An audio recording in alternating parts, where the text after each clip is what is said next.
Good morning. हम लोग इस लेक्चर में फिर बात करेंगे। हम लोग क्वेश्चन नंबर 2 करना था। इसके पहले हम लोग ने क्वेश्चन नंबर 1 किया था। उस क्वेश्चन नंबर 1 के बाद हम लोग को करना है क्वेश्चन नंबर 2। क्वेश्चन नंबर 2 करके एक और एग्जांपल से हम लोग क्या करते हैं, समझते हैं। तो हम लोग क्या बना लें, सबसे पहले तो कॉलम बना लेते हैं। ठीक है, कॉलम बन गया तो ये बन गया मेरे पास क्या चीज, कॉलम बन गए। हम लोग इक्वेशन जानते हैं कि assets is equal to liability plus capital.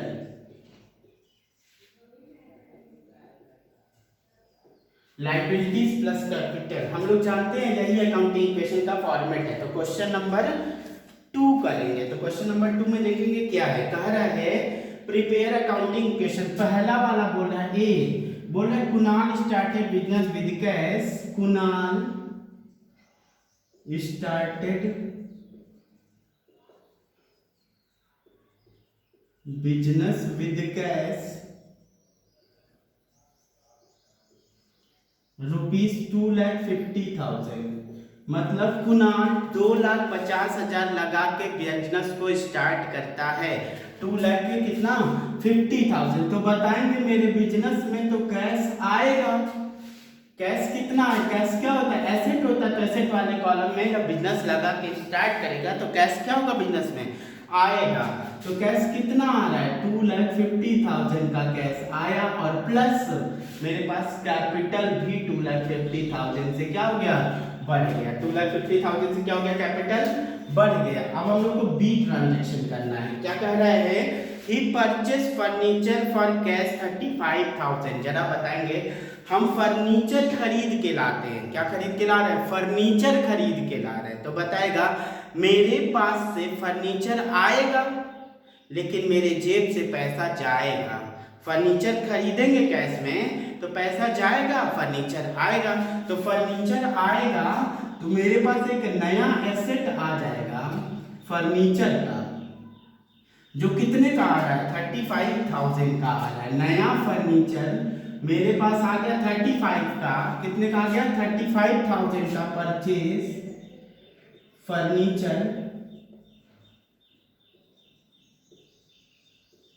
For ₹35,000। तो हमारे पास से कैश जाएगा 35,000 का, लेकिन मेरे पास नया फर्नीचर एक एसेट आ गया फर्नीचर नाम से, कितने का, 35। फर्नीचर बढ़ गया, कैश मेरे पास कम हो गया।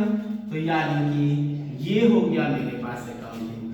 2,50,000 माइनस 35,000, तो 2,15,000 प्लस 35,000 इज इक्वल टू, यहाँ जीरो, यहाँ भी जीरो, यहाँ भी जीरो, यहाँ पर आ जाएगा 2,50,000।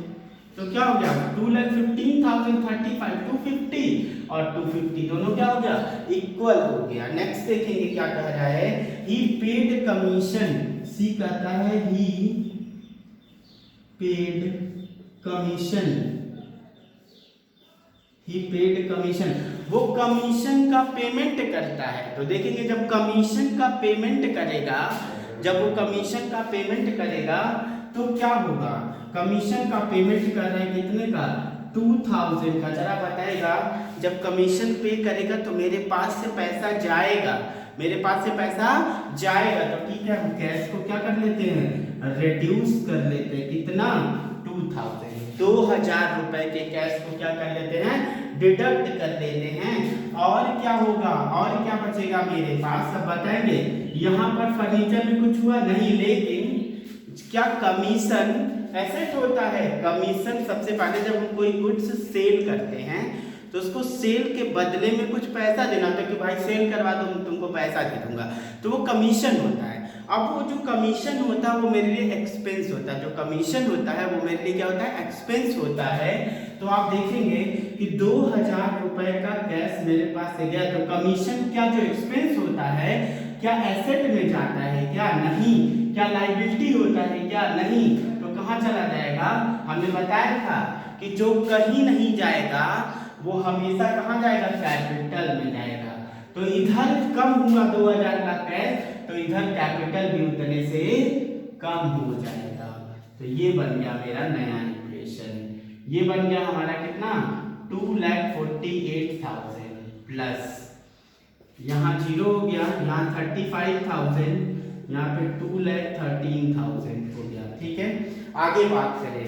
कर ही परचेस गुड्स ऑन क्रेडिट 40,000, वो गुड्स खरीदता है क्रेडिट पर कितने का 40,000 का गुड्स क्रेडिट पर परचेज करता है। बताएगा क्रेडिट पे खरीदता मतलब उधार खरीदता है।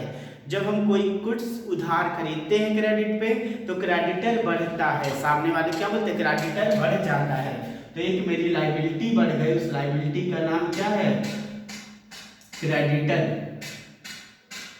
तो जरा बताएंगे जो डी वाला ट्रांजेक्शन है कर रहा है, क्या कर रहा है he purchase goods on credit, he purchase goods on credit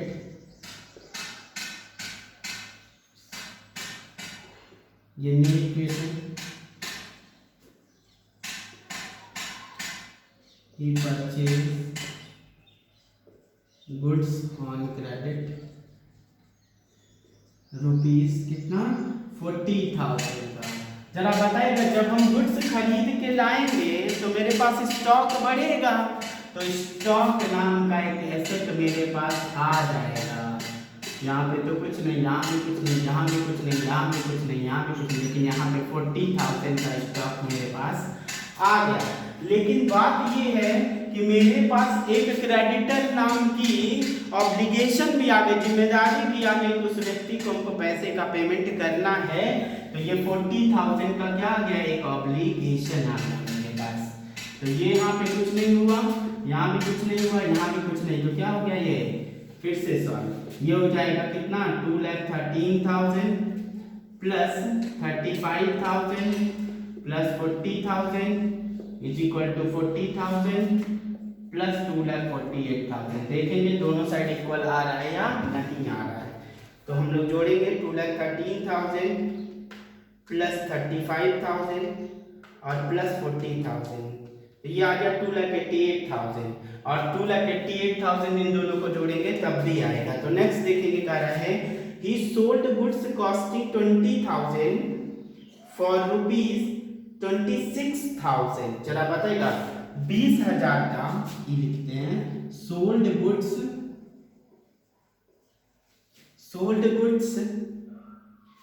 costing rupees 20,000 for 26, मतलब 20,000 का कोई स्टॉक खरीद के लाया था गुड्स, उसको 26,000 में बेच रहा है। 20,000 का खरीद के लाया था, 26,000 में क्या कर रहा है बेच रहा है। तो देखेंगे 26,000 का जब बेचेगा तो मेरे पास कैश आएगा कितना 26,000 का, मेरे पास पैसा आ जाएगा। कितना पैसा आएगा 26,000 का कैश मेरे पास आएगा। लेकिन बात ये है यहाँ पे फर्नीचर में कोई चेंज नहीं, लेकिन यहाँ पर बताएगा स्टॉक कितने का जा रहा है, स्टॉक 20,000 का जा रहा है। हमारे पास स्टॉक कितना चला गया 20, क्यों क्योंकि मेरे पास स्टॉक 20,000 का ही था लेकिन उसको बेचा 26 का, तो 20,000 का स्टॉक कम हो गया, 26,000 कैश आ गया। लेकिन बताएगा इसमें 6,000 का प्रॉफिट भी हुआ है। ये 6,000 का जब प्रॉफिट होगा तो प्रॉफिट होने से कैपिटल बढ़ता है, तो हम यहाँ पे क्या करेंगे कैपिटल को 6,000 से बढ़ा देंगे, बन गया नया इक्वेशन। तो ये आ जाएगा 2,13,000 और प्लस 26,000, तो ये बन गया 2,39,000, ये हो गया 35,000 और ये हो गया आपका 60,000, ये हो गया 40,000, यहाँ हो गया 2,48,000 प्लस 6,000 2,54,000, ये हो गया मेरा इक्वेशन। अब दोनों साइड जोड़ेंगे इक्वल आ जाएगा। ये रहा हमारा क्वेश्चन नंबर सॉल्यूशन नंबर 2, ये रहा सॉल्यूशन नंबर 2। ये आपको क्वेश्चन भेजा जाएगा। अब आप भी क्वेश्चन में क्या करेंगे प्रयास करेंगे क्वेश्चन करने का। हमेशा याद रखेंगे जितने का स्टॉक है अगर उससे ज्यादा का बेचेंगे, जैसे मेरे पास स्टॉक है 10,000 का, अगर इसको हम 12,000 में बेचेंगे तो 2000 का फायदा होगा 2000 का, उस फायदे को कैपिटल बढ़ा देंगे हम लोग।